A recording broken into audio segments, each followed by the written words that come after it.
This is 5 Live Formula One with Jenny Gow. Hello and welcome to Northamptonshire, Silverstone to be precise, and the home of the British Grand Prix. This is round 12 of the Formula One World Championship. Mark Priestley, there's been a lot to talk about. You're here for our commentary team alongside Sam Bird, Extreme E, look at me go, Formula E driver for McLaren. Would you like to try your hand at Extreme E, Sam? For now, Jenny, but I'm very excited to be here in the box with the BBC team and looking forward to FP2. Jenny, you know you could have really styled that out and gone extremely good racing driver Sam Bird. Well, that goes without saying. I could have styled that out a lot better than I did. I apologise. What can I say? So we're ready for second practice. We've already had the first practice. It was kind of grey, kind of started raining, but it was a dry session in the end.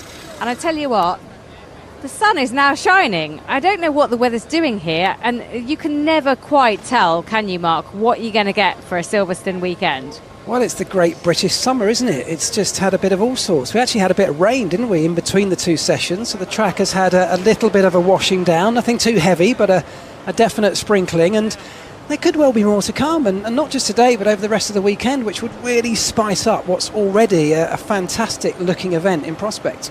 Yes, Lando Norris was P1 earlier on, and the home support is definitely in his favour. There's a massive sign saying Lando with lots of O's on it on the far side of the grandstand, and I think the majority of fans, it feels to me anyway, like they're wearing papaya. Mark, the swell of support for your former team is quite unbelievable nowadays. Yeah, it really is, and it's a sign of how this championship is shaping up, isn't it? Because McLaren have been, I guess to some extent, a little bit lost for a few years. They've been working hard in the background, of course. I guess rebuilding the team, restructuring, reorganising and rebuilding to some extent. And what we're now seeing on track are the results of that. We're seeing the likes of Lando Norris and Oscar Piastri have a car underneath them that's genuinely capable of fighting for race wins. We've seen it play out over recent times. I'm pretty sure we're going to see it again this weekend here at Silverstone. And Sam, obviously, you're a little bit biased, but I have to say, never. I know, it's hard to believe. The resurgence of McLaren, especially in a moment in time where they're managing to beat the factory team, they're managing to beat Mercedes. It's an impressive turnaround, and I don't think anyone would have seen it coming. No, maybe not to the outside, to the general public, but I think that Zach made some very key signings with regards to his personnel in the team. They've been, Andrea Stella has been integral in making sure that the team works in the right directions. I think the upgrades have been smart. They've been done at the right times. They've worked in the right areas, and it's got them to where they are right now. But what I'm even more impressed with, Jenny, is that you noticed the sign that I made and put out on the track. Because I'm not. So I am here on BBC duties, but I'm also here on McLaren duties, and I do look like a fanboy. He's sat here dressed head to toe in papaya, including hat, shoes, the whole shebang. Oh, all the gear, no idea. Sam, would you go up and ask Lando and Oscar to sign your cap? Can we ask you to do that across the weekend? No, we're not doing that. Come on, in for a penny and for a pound. I played golf actually with Lando a couple of weeks ago. We went to Scotland, me and Zach and Lando, and had a great time. And Lando's a handy golfer. He's getting better, which is annoying because he's good at other things, as well as being a world-class racing driver. Did he beat you? No, don't be silly. He's not that good. He plays with Carlos Sainz a lot of the time, doesn't he? Now, he's got a really good golf swing. And he is the one that's kind of holding up the driver market, I would say, as well. As well as driving the ball in the middle of the fairway, he's holding up the driver market. What do you reckon, Andrew? Nice segue. Andrew Benson, the F1 correspondent, is also in the commentary box. Andrew? Hi, Jenny. We're going to go for the driver market this early doors, are we? Well, I did the driving. I did the Carlos Sainz. I thought I'd go in that way. Come on, I'm new to this. What do you want from me? I mean, he's steered the conversation quite quickly. It's out of my hands, Andrew. He's just a liability. Yeah, well, look, let's get into that with a bit more detail in the course of the session, because I can hear engines firing up in the pit lane down there, Jenny. Yes, I'm just about to walk through into the pit lane. I'm currently in the paddock, which is now bathed in sunshine. It's beautiful. Loads of fans here this weekend. They've poured into the circuit. There's a really good atmosphere. So let's go and see what we can do in practice 2. Yeah, thank you, Jenny. As the clock does start ticking down for the hour of practice we've got ahead of us in FP2, it's round 12 of the Formula One World Championship in 2024. That means this marks the halfway point in a very, very long season. And rightly so, this championship has come alive at the halfway point, hasn't it? Because although Max Verstappen started so strongly, and he is an unbelievably talented driver in a great car down at Red Bull, he's now got competition week in, week out. The best of that coming from the papaya-clad McLaren team, and especially in the hands of Lando Norris. We've seen it in recent weeks where he has taken that fight to Max Verstappen on the track. They have gone wheel to wheel, and sometimes even closer than that, as we saw last time out in Austria. This time, though, we're expecting more of the same. McLaren having a good run this morning, at least in the hands of Lando Norris in practice 1. On the other side of the same garage, Oscar Piastri had some technical problems, hydraulic failure on that car. But I think that is now fully repaired, and Oscar Piastri up and running back out on circuit for FP2. So we're expecting more battles between those two and some others around us. We've got Mercedes and Ferrari joining in that fight too. But it's McLaren who seem to be the biggest problem for Max Verstappen and Red Bull right now. And Jenny, have you got eyes on McLaren? How have they managed to get on with Oscar Piastri's car? Yeah, they've done well. They've managed to get him turned around for FP2. He'll be out as planned. It was a fuel cell issue for him. OK, all right, thank you. Well done to the McLaren team. So that's both of those McLaren cars now back on circuit as everybody starts to roll out of this garage in the final hour of practice on Friday. Everybody coming out on a mixture of medium and hard compound tyres. We saw all 3 compounds. It's the hardest in the Pirelli range, the C1, C2 and C3 for this weekend. It's a demanding circuit, Sam Bird, isn't it, next to me? It's a really tough circuit, both on the drivers, on the cars, and particularly on the tyres. Absolutely. You've got to be absolutely spot on driving Silverstone. It's one of, if not the most high speed in terms of high speed corners that we've got on the calendar. It flows superbly. One of the drivers' favourites, but as you said, it is difficult on the tyres. Andrew made an interesting point, though, earlier during FP1. Even though historically we always think about that front left-hand tyre being a real problem around here, the last couple of years it hasn't been. Did you do any research into why that would be? I'm afraid I haven't had a chance to do that. Put him right on the spot there. There was quite a tasty... because it was quite an interesting thing. I thought you might have been to Pirelli. No, certainly wouldn't go and get tyre answers from them. That's a suppose, complete waste of time. But we have seen races won and lost around this circuit due to just such high, heavy tyre wear and punctures. Can you remember the race with Lewis Hamilton? Finishing on 3 wheels, absolutely, yeah.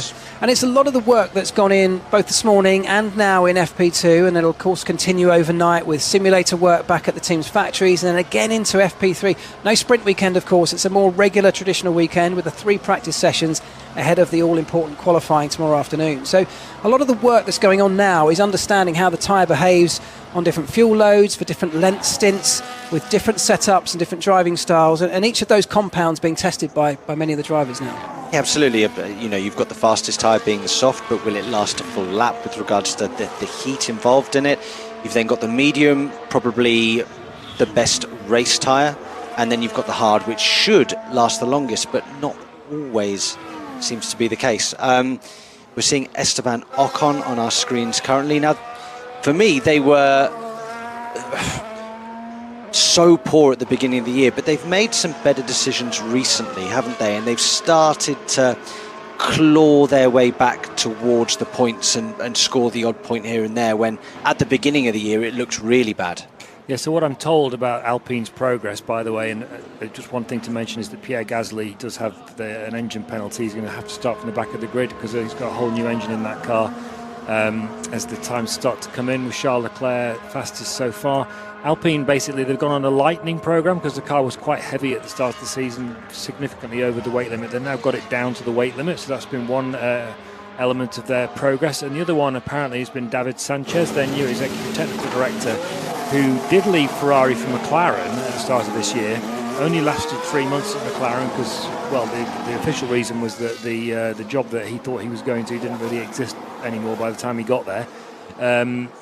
So he left, and he's found a home at Alpine. He's quite highly regarded in Formula One, and Alpine say that he's been able to look at the way they were running the car and give them some advice, because obviously Ferrari are a lot more competitive team than Alpine. Give them some advice about how to run the car, get it in the right place, setup window-wise. Interestingly, Sam, we might get you to explain what a setup window actually is, because it's a bit of jargon that gets bandied around in Formula One a lot, but they don't really explain it that often. And that's those two things combined have helped them vault up the grid. So they were basically at the back of the grid at the start of the year. Now they're sort of qualifying quite regularly towards the back end of the top 10. Yeah, absolutely. Some good results, I guess, relatively speaking, for Alpine. Regular point scorers over the last 2 or 3 rounds. They may well have sort of lucked into some of that result in Montreal in Canada, but actually they've repeated it. So things looking slightly better. And even now, talk of prospects for the future. They're in this race, potentially, for Carlos Sainz, trying to woo the driver of a calibre of Sainz, which shows some intent for the future, doesn't it? They're not here to sit around at the back. They are trying to rebuild with the signings that you talked about on the personnel front. They can get hold of a Carlos Sainz. That's a real signal of intent in terms of wanting to move up further up the grid, isn't it? Yeah, absolutely. That would be a huge signing for them, and they are a team that do desperately want to do better and recapture some of those glory days that they had. Yeah, I mean, it feels like that's a perfect segue into that topic you tried to force in earlier on, the Carlos Sainz situation. We've got a huge amount of driver market movement, all triggered, of course, right back at the very beginning of this year with that shock announcement that Lewis Hamilton will move to Ferrari at the end of this year for 2025 and beyond. That's meant that lots of other moves have had to happen. Of course, the end result of all of that is that Carlos Sainz will definitely lose his seat to Lewis Hamilton. Is probably the biggest name still without a seat for next year, you would say. The talk of him going to Williams, we know there's been an offer from Sauber, which will become Audi. We know that Alpine maybe are trying to join that mix as well. But he's still yet to put pen to paper, and even feel like he's anywhere near putting pen to paper. Is there not a chance that he could run out of options as these seats start to get taken up? You know, as every other driver signs a contract, his options are getting fewer and fewer, and that's the danger. I think he's gone from a few weeks ago being the guy to control next year's market, with other moves that happened earlier on in the year, Hamilton to Ferrari, massive news, but at the stage where we were a few weeks ago, he was the guy that controlled the market. If he leaves it much longer, he'll no longer be in control of that market, because the market would have just fallen into place and it would have happened, and then he'll have to go with a drive that maybe didn't suit him or he didn't necessarily want. Which coming from Ferrari at the front end of the grid, you know, this is a great opportunity. He's won races. There's almost certainly going to be a drop down the order next year, unless, Andrew, he's holding out for something. We touched on it earlier on. Is there the slightest possibility that Max Verstappen could leave what is a fairly dominant car, leaving an opening for Carlos Sainz at Red Bull? There is the slightest possibility, but that's all it is at the moment. If people are wondering why that would be the case, it's all wrapped up with the allegations against Christian Horner of sexual harassment and coercive controlling behaviour that a female employee made actually in December last year. Horner denies those allegations. That's still going on at Red Bull. It's caused a lot of turmoil in that team. Adrian Newey, the chief technical officer, is leaving early next year and will go and join another team, we believe, although we don't know which one yet. So Mercedes are courting Max Verstappen very, very hard indeed. It seems really quite possible that he'll go there for 26, much less possible that he'll go there for 25. But in Sainz's position, if you actually think about it, he's not got a great deal to lose at the moment. You know, Williams, we're just seeing Charles Leclerc, I can't quite tell. Yeah, Charles Leclerc just having a little moment, a little off at a very, very high speed. That's the problem with this track. Well, not a problem, but one of the challenges of this track. It's so high speed. You just step a moment offline or lose a moment of traction, you end up very quickly off the circuit, which is what happened to him. But sorry, Andrew, yeah, it was at Beckett's. You don't really have a small moment at Beckett's, do you, Sam? Anyway, he's not really got a lot to lose, has he? Yeah. Because he's basically choosing between, or will end up at one of Alpine, Sauber or Williams. Now, obviously, on competitiveness level now, Alpine would be the best bet. At the beginning of the year, Alpine would have been the worst bet. He's not looking at a unless he gets an exit clause, he's not looking at a short-term deal. He'd be looking at long-term, in which case it's impossible to know which one of those teams is going to be best long-term, which I think actually might be why he ends up at Williams in the end, because what I'm told is that they're the only team who's willing to give him an exit clause after 1 year. Okay. Here's some radio from Leclerc. I really struggle in high speed. I don't know if you see how freaky the car is. Yeah, it's really on the edge. Yeah, so that's actually, just as a parenthesis point, that's actually feeding into the conversation we were having earlier about whether Ferrari is slightly losing their way with the upgrades that they introduced a couple of races ago. We'll come back to Ferrari a bit later, but if Sainz wants to be back in a top-level team and can't find that seat for next year, then the obvious solution is to give himself a way out at the end of next year if the driver market starts to shuffle around again. So it's going to be some weeks, and I think the other way in which he can't lose that much, I think, at the moment, is the other teams don't seem to be in any massive hurry to sign anybody else. Why should they be? So Mercedes, for example, they're wanting Verstappen. The default position, if they don't get Verstappen, is to promote Andrea Kimi Antonelli from Formula 2. A lot of people think that's probably too early, but Toto Wolff seems quite taken with that idea at the moment, although in recent days he's actually brought Sainz's name back into that conversation, having previously rejected him. Red Bull is something he'd like to go to, but they chose Sergio Perez for a new contract. Again, people don't really know why, because he's not performing at the moment. It's all about keeping Max Verstappen happy. Max Verstappen has been unsettled by these Horner allegations. His father Jos has been much more than unsettled by them, and he wants Max to leave, basically. Horner and Jos Verstappen they basically hate each other at the moment, not to put too fine a point on it. And if it comes down to a choice between his dad and Horner, in the end, Max will go for his dad. So there's so much going on, and I think it looks like the one thing that probably will happen on the driver market quite soon is from what Esteban Ocon was saying yesterday. He's been dumped by Alpine, but effectively, although they said it was a mutual agreement, sounds to me, he was saying my future doesn't depend on Carlos Sainz yesterday. That can only mean one thing. That can only mean he's going to Haas. So I expect that to be probably coming out in the wash relatively soon. It's fascinating times, isn't it, in the driver market? And I guess, to some extent, as we've just talked about there, the Max Verstappen side of that story is an intriguing one. I mean, Jenny, let's quickly come down to you. You've got a word on Verstappen, and we'll talk more about his situation in the driver market. Yeah, Verstappen currently leading the timing sheets, or at least he was when I last could look. Yep, yes, still he is. is. Yep. He's just on an outlap, actually. He's just put a set of new soft tyres on. But he was the only person to come back into the pits at that time, and he looks so cool, calm, relaxed. He's not letting outwardly anything seem to rattle him at all at the moment. Yeah, he very much is that driver, isn't he? We've seen him come under pressure, and I guess last time out in Austria was the first time we've perhaps seen the chinks in the armour of Max Verstappen when they was really put under pressure, and there'll be an ongoing debate which will last forever about the rights and wrongs of the way that him and Lando Norris battled their way on track in the Austrian Grand Prix. But he's coming under pressure for the first time in a while, Sam, because for quite a long period of time, as we all know, he's been so dominant in this sport that actually there hasn't really been much in the way of competition. No, there hasn't. Most of last year he didn't have any competition. He still would wring the car's neck and go and win races by 20, 30 seconds, qualify on pole by an enormous margin. But we are starting to see him have to dig a bit deeper, which is exciting. He still has an edge, and he's currently the best driver in the world, isn't he? And you'd have to say Lando is a close second right now. But it's nice to see him under pressure. It's nice to see him having to defend and not just blast past people. As a driver, when you're in that situation, it may seem like an obvious question, but do you prefer to be so dominant that you're out in front winning everything, or do you prefer to have the challenge and maybe not win every race, but hopefully obviously come out on top, but have those real wheel-to-wheel battles? Do you enjoy that as a driver? I'd be lying if I said that dominating and winning comfortably wasn't fun. It really is. It's great fun. When you've had races where you win by 10, 15, 20 seconds, it's great, and it does feel great. What about this happening every week? Well, there's something more rewarding when you fight hard with somebody and have a great scrap and win a race.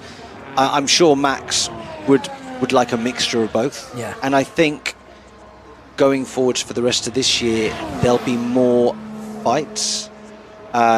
than there are runaway races for him. Yeah, no, I think that's fair. And make no mistake, he's still got an incredibly quick car, a wonderful team behind him who are operating at an incredibly high level, and him as a driver is still, the class of the field. So he's in a great position, but you're absolutely right, there is challenges coming. The track is getting slower with the wind on the tractor.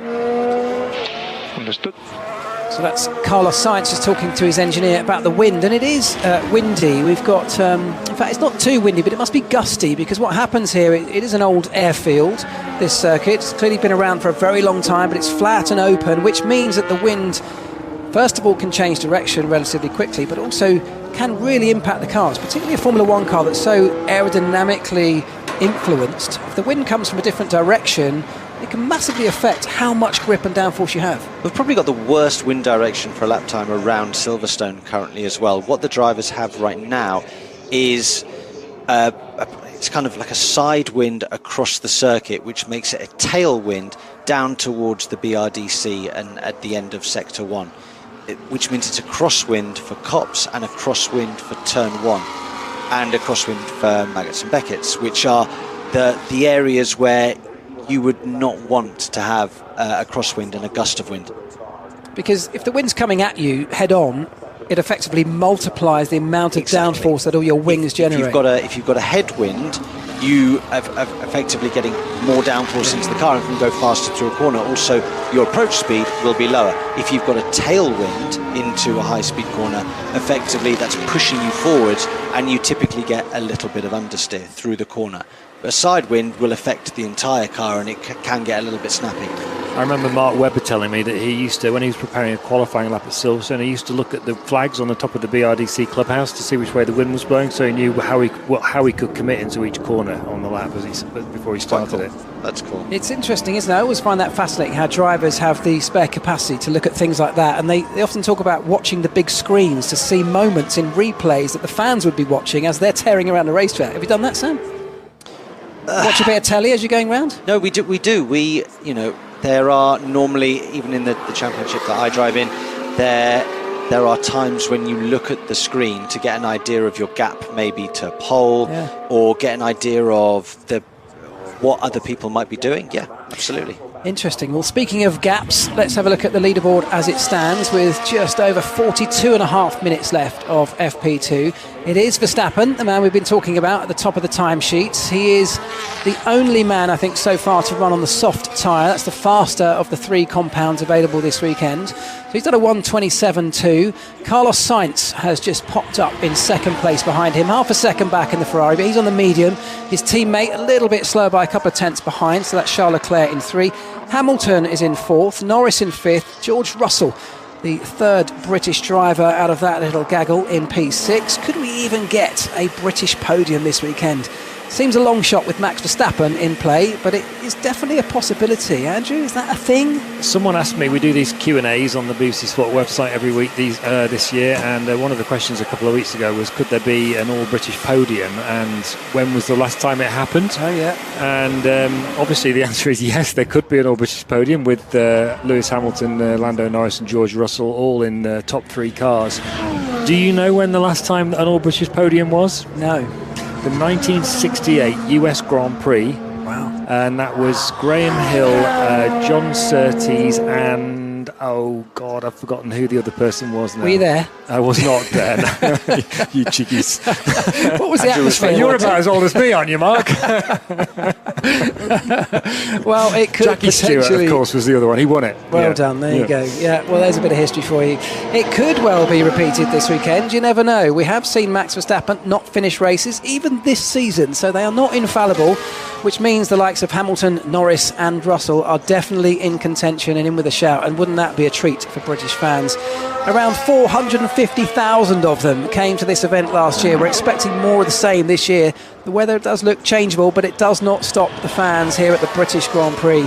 Around 40 minutes left on the clock of FP2. It is Verstappen, Sainz and then Hamilton in third at the moment. I remember coming to British Grand Prix 10, 15 years ago, and on the Friday the capacity was around a third full. I mean, there was scattering of people in the grandstands.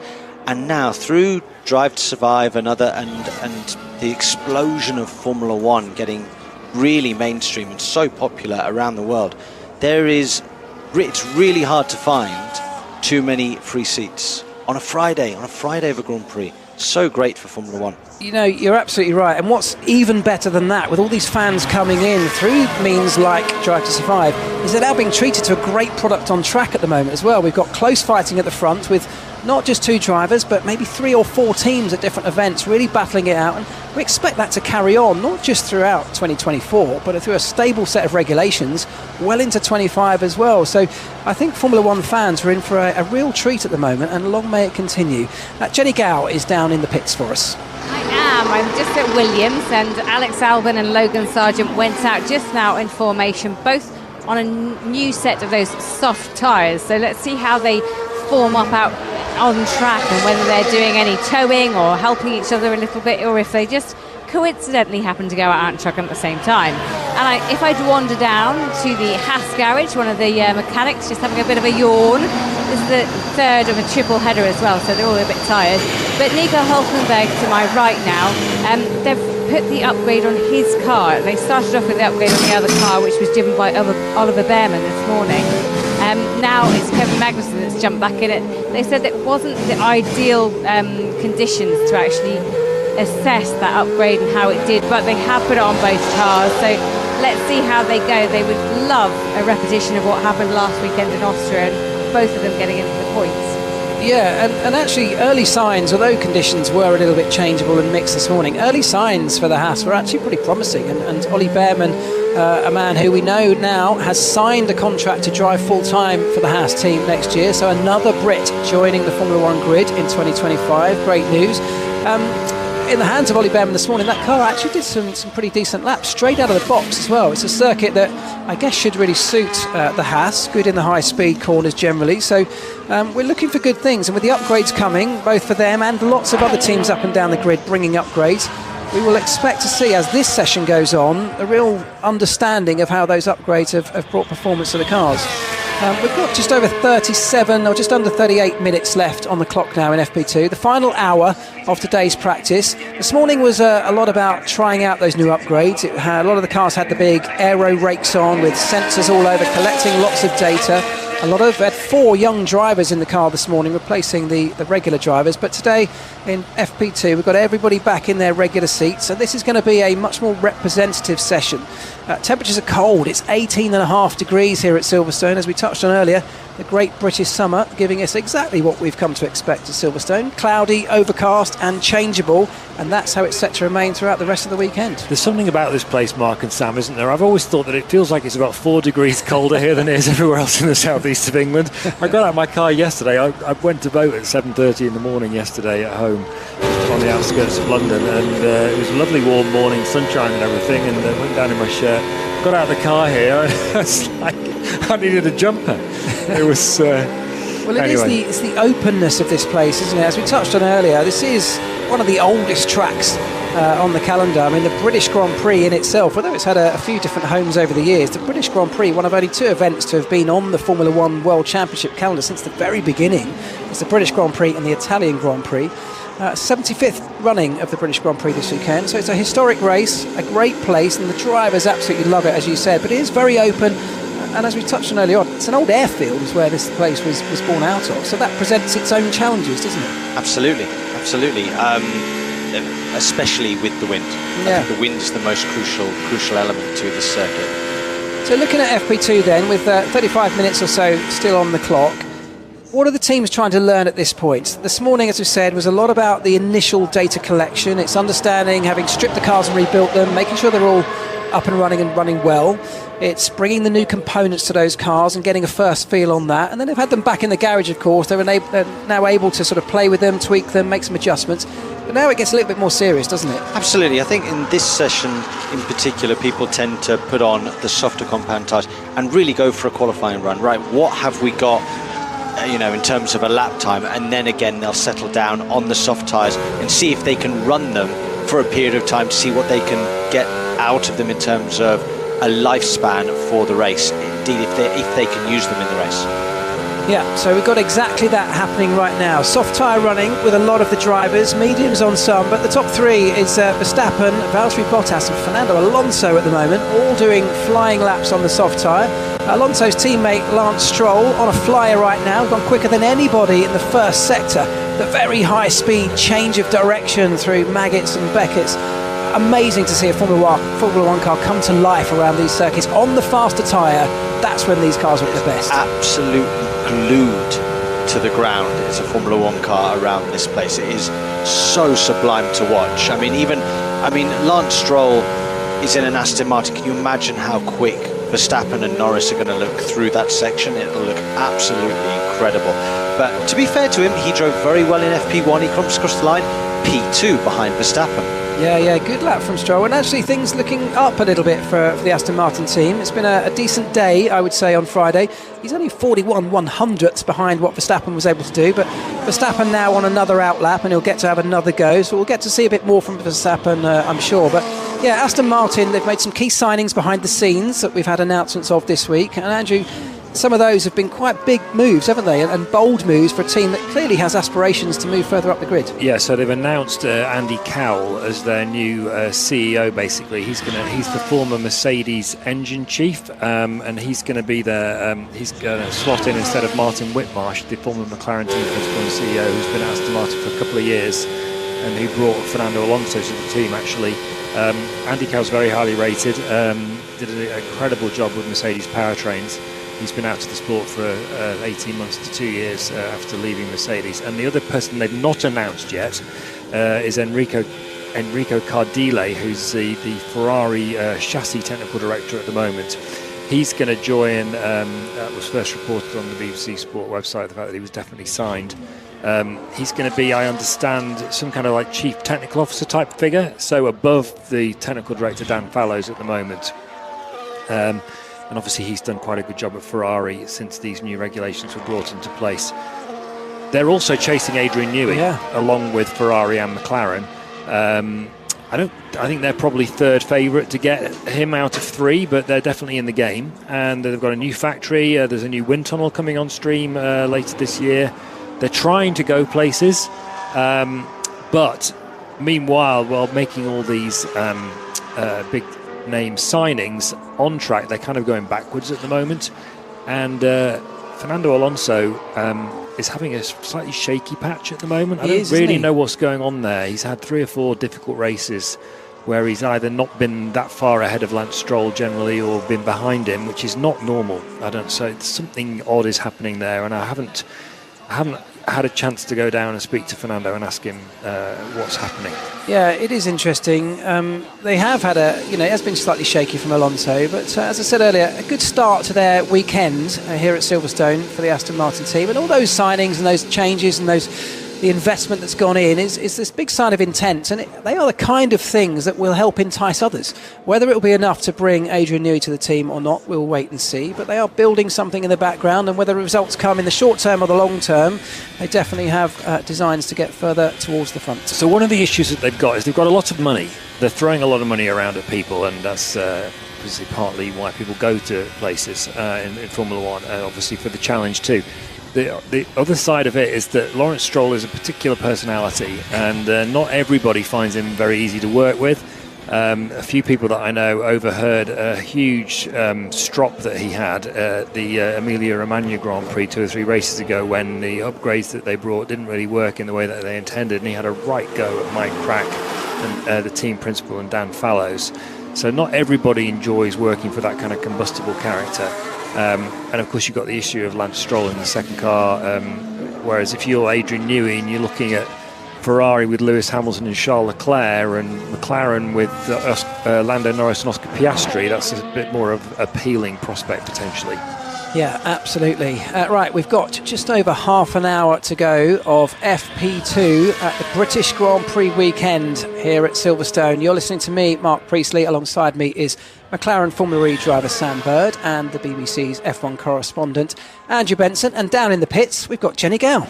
Yes, and just watching Max Verstappen, his Red Bull has come into the garage, they've pissed him back in, they've switched his tyres over, and now they're just putting some fuel in, and getting ready to let him go back out again. I can tell you, the sun is now shining. I shouldn't have put the extra cardigan on after all. Got my shades on, and there are a few people that have taken off their woolly tops and jumpers in the grandstands, and it's now bathed in sunshine at parts. So I think that's going to help with track temperatures, and that's going to help with lap times. Yeah, it really is. It's all over the place, but that is part of the challenge of the British Grand Prix. And as we look at the timesheets, with just under half an hour to go now, it is that man, Lando Norris, in the McLaren, who tops the order with a 1:26.5. 0.3 of a second behind him is his own teammate, Oscar Piastri, who had his running curtailed in FP1 with a hydraulic failure on the McLaren. The team have done a great job to get that car turned around and back out for FP2, but McLaren's looking strong. McLaren is looking strong. We're just watching on board with Max Verstappen going through Maggots and Beckett's. Oh, and he's had a big twitch there. That's the area of the corner where it's at maximum lateral G-force. We've seen Charles Leclerc in the Ferrari struggle with exactly the same thing. I think that's that crosswind, Mark. Yeah. Creating a little bit of instability. When they think they've got that support, the wind picks the car up and literally throws it to the edge of the circuit. Yeah, it was almost exactly the same moment in exactly the same place, wasn't it? If you exchanged the colours of the car, you wouldn't be able to tell them apart. Now, the other guy that I'm impressed with so far this session is a guy that I think has been impressive for the last 18 months, really, and that's Nico Hülkenberg in the Haas.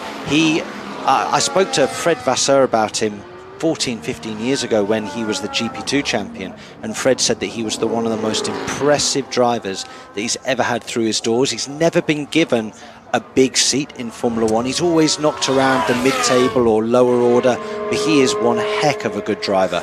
Yeah, and consistent, and now a long career. And nobody has a long career in Formula One by accident. It is because the teams know how good he is behind the scenes. And he's been rewarded, hasn't he, with a great drive. Next year he'll move to Sauber, which will become Audi. So that's a work seat for somebody that, like you say, hasn't really had a top drive in the past. This could be his opportunity. Well, he was out of Formula One, out of a race seat for the best part of 2 years. He came in and cameoed for Aston Martin a couple of times when Lance Stroll was sick or injured, and did a decent job. In fact, I think it was here at Silverstone where he substituted and put it in Q3. Yeah, just check the floor again. Right now. Understood. Lando reporting that he thinks that he might have damaged the floor over some of the curbs. Problem with going over curbs is you damage floors, and floors are so important and integral to a Formula One car. Yeah, even more so in this era, of course, where a lot of the downforce is generated by those underfloor aerodynamics. They're such a key part of how the car works, and to get them to work, you have to run the car very, very low to the ground. That's what creates the downforce from underneath, and consequently, if you do step wide and run over those curbs, it's all the little intricacies underneath, isn't it? The little turning vanes and the slots and this venturi, this idea of an aerodynamic concept that really sucks the car down to the floor. A little bit of damage can actually have a fairly big consequence to the car. A huge impact on the way the car is driven throughout the lap. And this, as we said, is a high-speed aerodynamic circuit. Yeah, so you have to go through really trusting some of these corners. You have to put all your trust in the car, don't you? Because, I mean, if anyone at home has played things like the F1 game, for example, you sometimes go into these high-speed corners and it's counterintuitive to think that the car's going to hang on and you're going to get enough grip. But everybody in those games has got help to create the car to come back in line, or they might run it with a little bit of understeer, which is safe. These guys are running it teetering on oversteer, which is a much faster way of running. Neutral to oversteer. When these things go, they're big cars now with big tyres. When they go, it's really difficult to get it back. And of course, to generate the grip, you need to go faster. So everything's telling you that you're not going to get through the corner, but the only way to actually generate the grip to get through the corner is to really go for it. So it's a fascinating concept, which must be terrifying the first time you do it, I can imagine. Well, the first time you go through Copse flat out, for example, you're going towards the corner and your foot is telling you, please lift, please lift, let's just have a lift. And then you do it once, you go, wow, what was all the fuss about? I can do it again and again and again. But cars that can go through Copse flat out are fast cars. Well, I think pretty much today everything in Formula One can get through that corner flat relatively straightforwardly. But that's also my point. Formula One cars are on a different level to everything else out there. They're so far ahead in terms of aerodynamic advancements compared to every other series.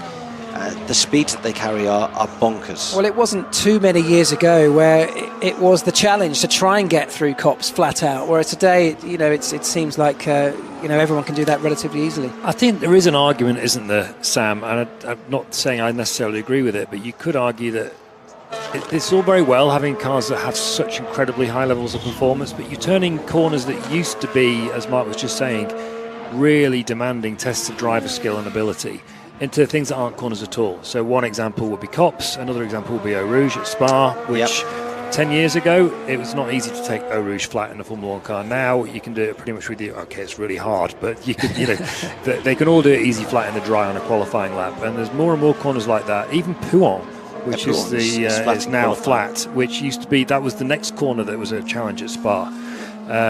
130R, they did reprofile that slightly after Alan McNish had a really, really massive accident there in 2002, but that used to be like a real test of skill, easy flat now.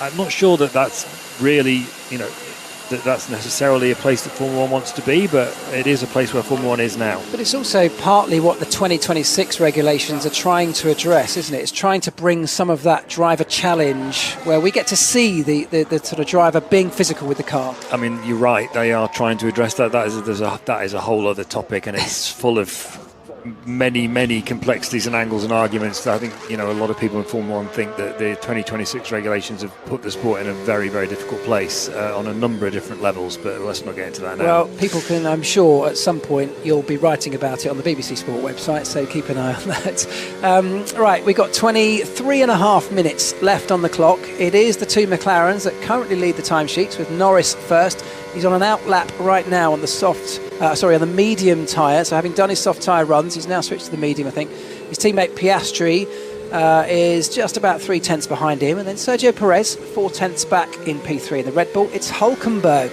as we talked about, the Haas driver moving to Sauber next year, who sits in 4th. Okay, Daniel, heads up. We have rain coming for the very end of session, around 15 to 20 minutes from now. So that's Ricardo's radio talking about the weather forecast. We're having a slightly odd session, I think, aren't we? We're not having the usual situation where you have the medium and hard tyre runs followed by the soft tyre qualifying simulations followed by the race simulations. McLaren are doing that programme. Norris and Piastri first and second on the soft tyre.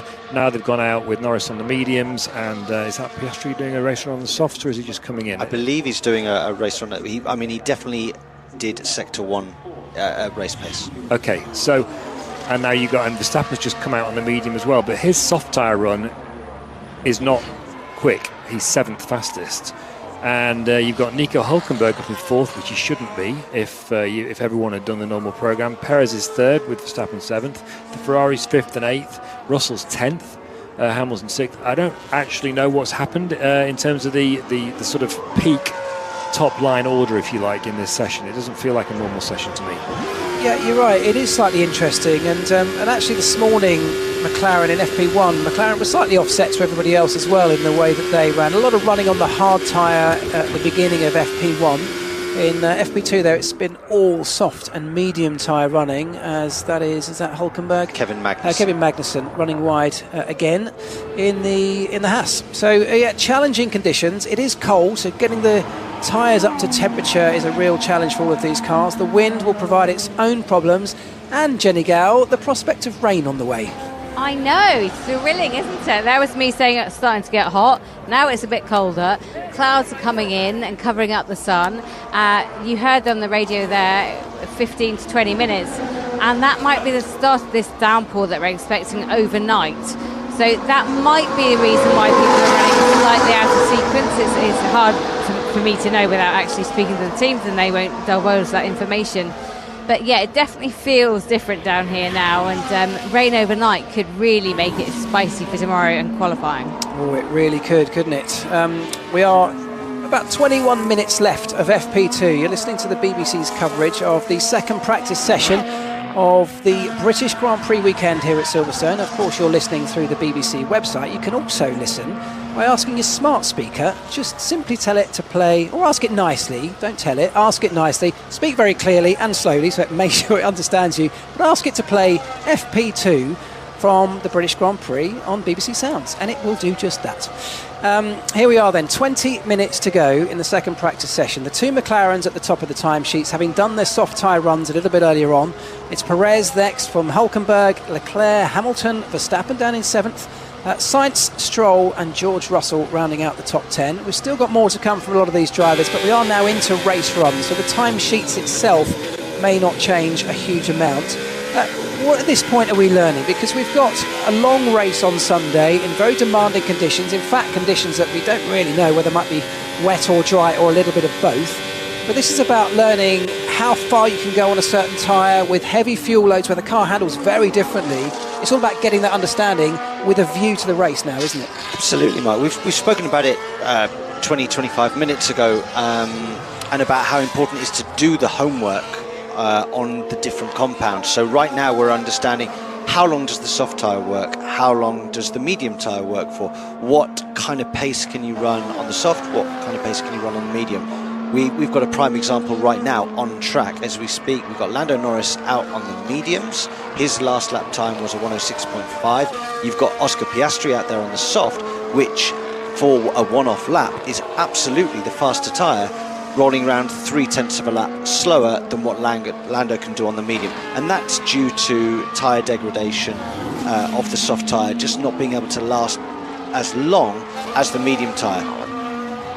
What I'm finding interesting, Sam, is that quite a few people are running the soft tyre for these race runs. So you've got Sainz on the soft, Alonso on the soft and Piastri on the soft at the moment. Still some drivers to come out. You wouldn't expect that at Silverstone, would you? No, you wouldn't, but I think that teams have a better weather station than what we do. They invest millions on finding out what the weather might do, short, medium and long term. I've seen that the weather doesn't look particularly great this weekend. They might be able to look into it and go, right, well, by 2/3 of the race distance, we're expecting there to be no more rain, and therefore we can run softs at the end of the race when the car is a little bit lighter. It might be as detailed as that, Andrew. Well, the idea of changeable weather does sort of shift the sort of concept of strategy from what might be a traditional kind of one-stop strategy as we had last year, most drivers and teams getting through this long Grand Prix with just one stop.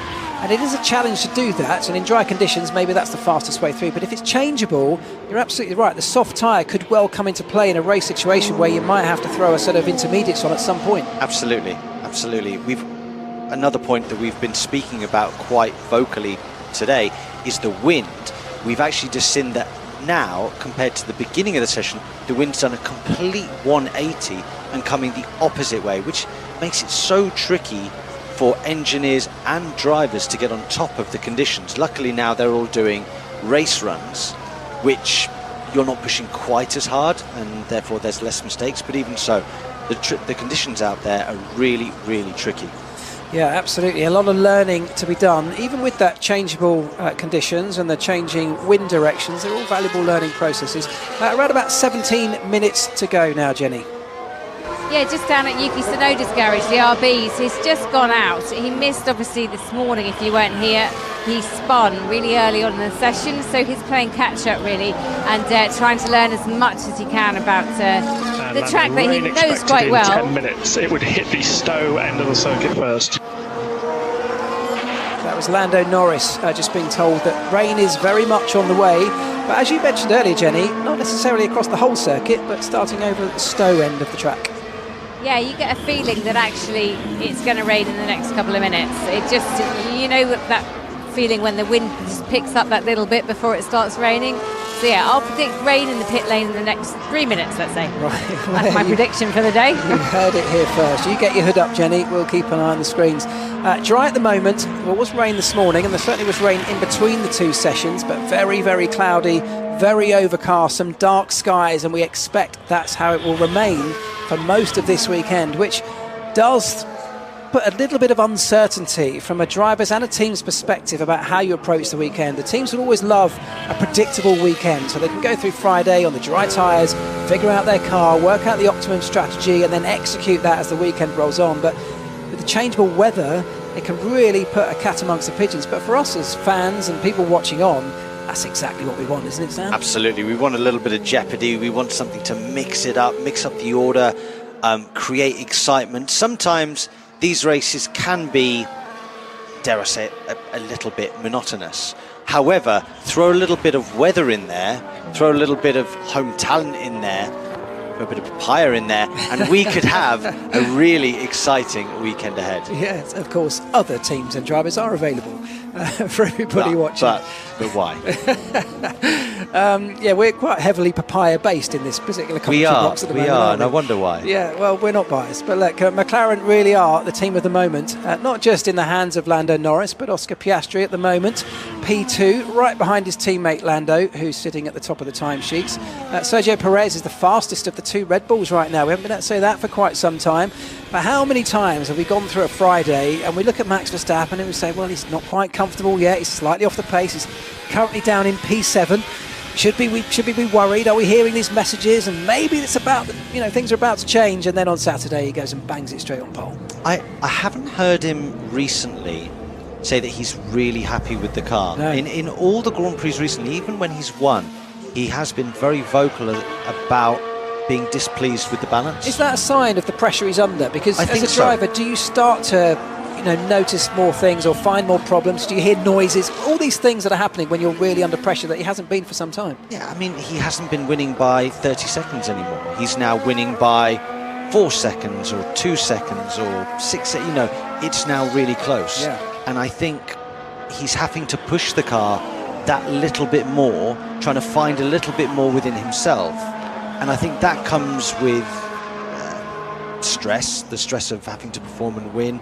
That creates more mistakes, and that leaves him wanting more from the race car. Yeah, and actually, if you look back over the last few races where this pressure has really come and the battle's really intensified, these particularly two drivers in the hand of Norris and Verstappen, but also the 3 or 4 teams that are now at the front, there has been a story of who makes the fewest mistakes that's come out on top, and typically that has been Red Bull. They are so used to winning and executing everything at such a high level, not just in the hands of Max, but the team, the pit stops. Everything works well, doesn't it? And that's where these other teams, the likes of McLaren, Ferrari and Mercedes, have got to get to. And Lando, when the rain hits, it could become quite heavy quite quickly, so we'll take no risk. That's what we want to hear, isn't it? Well, we do, because we're tucked up in a nice warm commentary box. Jenny Gow won't want to hear that. Absolutely, yeah. Don't get wet, Jenny. I wonder if anybody, if it does rain with 3 minutes to go, whether anybody will say, I'm going to do a Saito lap on a set of wets or a set of inters. Yeah. Or whether it's worth saving them to tomorrow, because I think the weather forecast is looking much worse tomorrow. Yeah, it's interesting because obviously from a team's point of view they want to collect that data and get some kind of understanding, but it's coming so close to the end of the session. We've got 12 and a half minutes to go. It does depend when it hits, but it is valuable learning, and it is the car behaves so differently in those conditions. We talked earlier on about you generate the downforce by going quickly. Once you get the wets on and it's a slippery surface, you just literally don't have that ability to go as quickly as you need to get the downforce generated. No, you don't. The wet tyre is designed to move around the water and dissipate the water out of the way. These cars are, as everybody knows, amazing at aerodynamic ability, but if you don't have the right contact with the ground with a good wet tyre, you're not going to go fast at all. So you need to choose the right kind of wet tyre, whether it's the full wet or the intermediate, for the right condition. But yeah, I don't think anybody's going to take the risk. We've just seen a shot on our screens of McLaren's weather radar from their pit wall, and there is a huge cell of weather, i.e. rain, coming our way very, very quickly. So, Jenny, you do want to take some precautions down there in the pit lane. It's been a busy weekend, not just for the Formula One teams, but in terms of filming of the new F1 movie. I believe you're down at that garage now, are you? I am. It's the Apex GP garage, and it's actually in between Ferrari and Mercedes. So they've got plum positioning down here, but it's really confusing because the garage is set up as you would expect a normal F1 garage to be set up, but now it's getting very busy because at the end of the session they will come onto track with their 2 cars. The stunt double, I think, is here today, as well as Brad Pitt. He's playing the character of Sonny Hayes, And then on the other side of the garage, it's Joshua Pierce, and it's apparently a story about them and their battle for being in F1. And the actual film, it was only released today, that the title of it will be F1. So say what you see, it is what it is, but yeah, they're putting a lot of hours into filming, and they will be cursing the rain when it comes, because that is not what they need. They didn't put a lot of hours into thinking up the title, did they? They didn't. However, I've heard good things about this film, and my best friend, I was his best man at his wedding, a guy called Duncan Tappy, will be driving that car. He is one of the drivers today, so there you go. Go on, Dunk, get out there in the wind. And we actually did have Brad Pitt here in the paddock just yesterday, and he was actually out on track in the car. We went to a briefing last night with the producer and the director of the movie, talking about some of the behind the scenes. Fascinating stuff. It's a huge movie, this, and it could be really big. Absolutely massive. For Formula One fans, particularly as they said to us, in America, who are, I guess, to a large extent new to this sport, this is going to try and explain some of what goes on behind the scenes through drama and storytelling, and hopefully it's a big blockbuster movie for the very first time, really, with Lewis Hamilton as a producer as well, where they want to try and get the real authentic, what life's really like behind the scenes in Formula One. So I'm really intrigued for it. I'm waiting for Brad to come into the commentary box with us for a P2. Doing a racing film, I think, has proved very, very challenging. Unless it's a docu-film. We've seen some great docu-films, but doing a really good action film. What's Lando going to be doing? He's on a race run and big snap of opposite lock and on power out of Luffield. Just kept it out the gravel trap as well, didn't he? Yes. You're right, it's been a challenge to try and make a racing movie seem authentic, but the guys behind this one are the same team that made the big Top Gun movie recently, Top Gun Maverick, which was a huge success, and they're looking to bring that same kind of huge drama to our sport, which I think can only be a good thing for the sport in general. So we will keep an eye on it. Due to be released at some point in the summer of 2025, and as Jenny just said, just announced that it will be called F1. We will keep an eye on it. We've got just over 8 minutes left of the second practice session of FP2. My name's Mark Priestley. Alongside me is British racing driver for the McLaren Formula E team, Sam Bird, and F1's BBC Formula One correspondent, Andrew Benson. It's been a slightly strange session, as Andrew mentioned earlier on. I mean, Andrew, just looking at the times with 8 minutes to go and everybody very much in the middle of race runs, what do we think we've learned so far? I mean, who are the big winners and losers out of the Friday as a whole? Because I think Ferrari have been something a little bit anonymous. I think Mercedes, we haven't really seen the best of them yet. I'm finding it hard to read. We'll get onto the race runs in a couple of minutes. Okay. But really this session I'm finding difficult to read. Nico Hülkenberg, what's he doing in 4th place, for example? Max Verstappen, what's he doing in 7th place? Don't know. Norris and Piastri, 1st and 2nd. That I understand. So I don't think we're looking at the headline lap times. I don't think that's giving us much read. Maybe the race runs will give us a bit more in a minute or two. All right, well, we'll come back to that shortly. In the meantime, as I look out the commentary box window, which overlooks the pit lane and out onto the start-finish straight, Jenny, do I see rain? You do see rain, and I'm just getting some help with my hood because it's all caught up in my backpack. But the Alpine team are always here to help me. Thank you very much. Yes, all of a sudden, everyone in the grandstand opposite the pit lane just stood up in unison and put their coats on, their umbrellas up. I can see it's raining. If I step a little bit out to my right, I will be in that rain, and it does look like it will be quite heavy. So go on, let's see what you can do with 6.5 minutes left. It's almost been like a switch, like you say. It's all of a sudden there is a downpour coming, and as Jenny mentioned earlier on, it is predicted to be pretty heavy. Everybody in the grandstands, and there are a lot of people. Bearing in mind this is a Friday and just a practice session, it's one of the things we've become pleasantly used to at the British Grand Prix. The grandstands are nearly full, but people in the open sections getting very, very wet. It is wet, which means that kind of all relevant running, I think, will be over and done with now. So why don't we go to the man that knows everything to do with the black stuff that connects to the ground? Let's go to Benson for Long Run Corner. Long Run Corner with Andrew Benson. You can go the distance, we'll find out in the long run. Well, Sam, you'll be glad to know that we've had a nice long session of long runs. It's all panned out really nicely for us, and it is every bit as close as we were expecting. Good. Max Verstappen and Lando Norris are unsurprisingly the two fastest people on the long runs. Lando Norris is edging it. His average time I've got down as a 1 minute 31.930. Max Verstappen's average time, these are both on the medium tyre, 1 minute 31.984. So 500ths between them on average over about 7 or 8 laps of a long run. Charles Leclerc in the Ferrari, a couple of tenths down on that.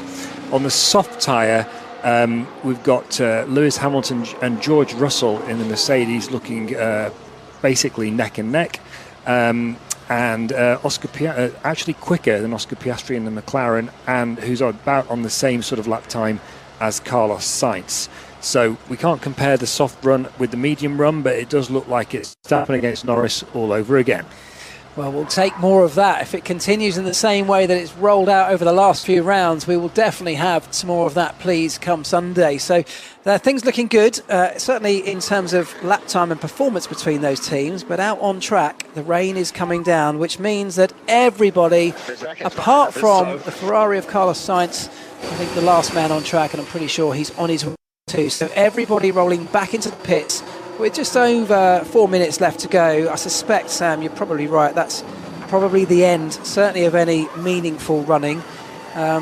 Is it worth throwing a set of intermediates on? It's just probably not quite wet enough yet, is it? It's definitely not wet enough yet, especially around the whole circuit. Those intermediate tyres, you've got to be careful. If you run them too much in the dry, you can really chew them up, and they're so valuable. The teams might need them through the course of the weekend. The last thing you want to do is go and damage a set now for three minutes of running at the end of an FP2. Yeah, absolutely right. Carlos Sainz has indeed continued round to complete his lap, so he's the only man on the circuit at the moment, running round still on the medium tyre, and it is getting damp, to say the least, getting wetter and wetter, but this could be some valuable learning of the crossover point between when the slick tyre, the dry tyres become unusable. I completely agree. I think the homework that Carlos Sainz is doing is more relevant than going out there on a set of intermediates. And everyone else will be obviously looking very, very closely at his lap time, because whatever he learns, they'll be able to learn something from as well. But what he's doing as well is quite risky. Yeah. So the last thing you want to do now in these last 3 minutes is go and damage the car trying to learn in these conditions. It's a little bit of a lose-lose. Yeah, it's a good point, but I guess if you're in the position that Ferrari are in, where they're really sort of falling towards the back of this group of 3 or 4 teams at the front, they've had a bit of a struggle over recent times. They are desperately looking for anything that can help them. No real upgrades on that Ferrari this weekend, when lots of them around them have definitely done that. So Verstappen versus Norris again, Jenny. You here for that? Oh yeah, sign me up. And it is all the fans are talking about. I've spoken to a lot of fans in between FP1 and FP2, and they're all very keen on seeing more of this Verstappen versus Norris battle. Verstappen now out of his car. They've taken the front wing off as Carlos Sainz finishes off his homework for the day and comes back into the pits. So Max is out of the car now. He's just taking off his earplugs and speaking to Christian Horner and Helmut Marko, rubbing his head a little bit. It looks a little bit sweaty there, but it's interesting watching him, his body language. He doesn't look particularly happy with that car, even though he's finished that session top of the timing sheets. Yeah, well, he hasn't, has he? He hasn't. And I beg your pardon. I've got that totally wrong. He finished 7th. Yeah, and you say finished. I mean, there was still a minute and a half left on the clock, but you're absolutely right. No one's going out again with the weather changing and rain coming down now reasonably heavily on the circuit. Everybody now back in the pits, and Verstappen is down in 7th. We were just seeing him on our own screens up here in the commentary box, and he doesn't look particularly happy, but it is becoming something of a regularity on a Friday, where, as we just touched on, he's not quite happy with the car. He just hasn't quite got it in the right window that he's content with. But that doesn't mean it's all over yet. There's a long way to go of this weekend. Lando only.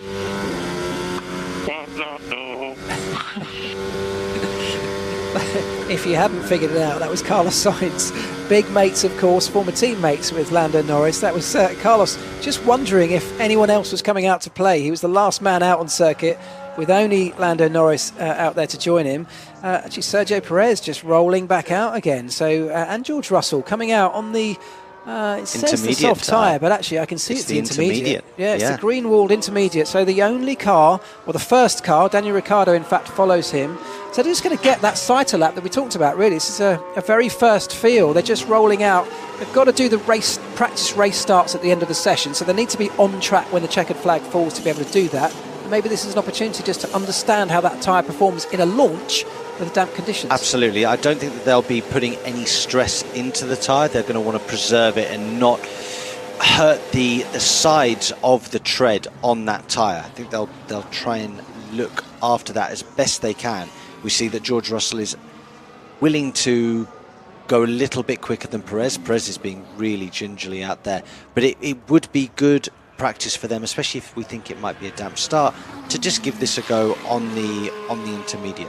Exactly right. I mean, if the conditions happen to be like this on Sunday, you would really regret not having made the leap out of the garage to experience what it feels like right now. And the checkered flag has fallen, so that brings the session to an end. And we've only got, I think, around half of the cars are out on the circuit. The rest are still tucked up in the pit. So around half the drivers are going to get this experience of what these tyres on these cars feel like in these conditions. And who knows?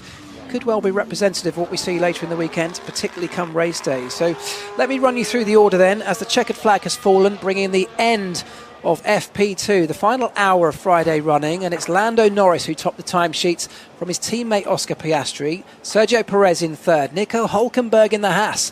He ended up in fourth place, a really good solid run from that Haas driver with some upgrades on that car.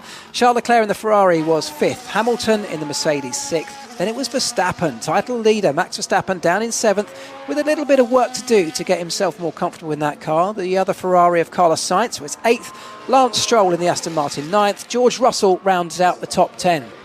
Then we've got Alonso, Bottas, Alex Albon, Pierre Gasly, Esteban Ocon, Yuki Tsunoda, Sargent, Zhou, Ricciardo, and it's Magnussen finishing up the day in P20. Well, out we go. That's the first practice, second practice done. Friday done, and now it's raining, so we'll be back to square one tomorrow. But Sam, talk to me. Who do you think's got the upper hand? Because it's been messy sessions so far. It's neck and neck, Jenny. I think for me between. No, I don't like neck and neck. I think it is. No, it's neck and neck. But then if the weather, if the heavens open tomorrow, it opens up a whole new case of possibilities for a lot of other drivers. Can we see Lewis Hamilton, who is brilliant around here in the wet, secure a kind of shock pole position in his Mercedes? Sergio Perez is not bad in the rain either, you know, or a bigger shock, someone like Fernando Alonso. The rain is a great equaler, but it also gives the opportunity to other people to have a great day. But in the dry, certainly, I think it's Lando Norris versus Max Verstappen. Interesting. Do you think Piastri can get his nose in there as well, Mark? Just watching them both out on track? He kind of needs to, doesn't he? Because he's had a little run of races where it has been all about Lando. Lando's sort of ended up being the lead driver of those two. And Oscar, now in his second year in Formula One, needs to kind of step up and fight for his position within that team, because that can go on to hurt you as a driver if you end up being a de facto number two. He doesn't want to end up in that position. So he needs a good result. It was a decent session, but he was still 3/10 behind on the soft tyre behind his teammate, so still some work to do. Who do you think's got the most work to do overnight? Because obviously they just don't go home or go to the pub and have a beer. They will study the data, they'll take the cars apart, put them back together. All manner of data analysis goes on overnight, especially on a Friday night. Yeah, absolutely. A lot of simulators running back at the factory. Again, a lot of parts of these teams who don't even come to the racetrack play an integral role in the outcome of the Grand Prix weekends for each of these competitors. So there's a lot of work to do. I think it's difficult to judge too much, as Andrew said, off these particular timesheets, because people running different programs at different times. But I think certainly we can look at Ferrari and we can look at Mercedes, particularly from that group at the front, that seem like they've got a bit of work to do if they're going to join the likes of Verstappen and Norris right up there. Yeah, it should be exciting, I think. Saturday at Silverstone is always something to behold, isn't it? So I want to know, I know it's putting it out there, who do you reckon is going to be on pole?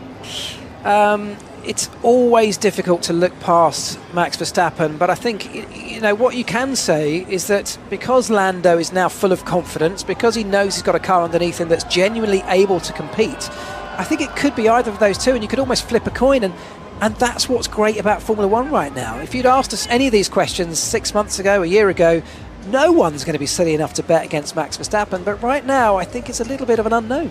Tell you what, he's just walking past me. He's got an umbrella over his head, is posing for selfies as he goes along the paddock. As Pierre Gasly also comes the other way, being a umbrella being held for him and more selfies being had.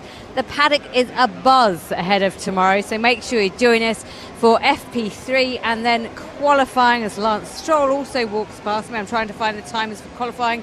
It should be 4 o'clock, I believe. Join us from 3:55. This has been an IMG production for BBC Radio 5 Live. Thanks to the boys, and we'll speak to you tomorrow.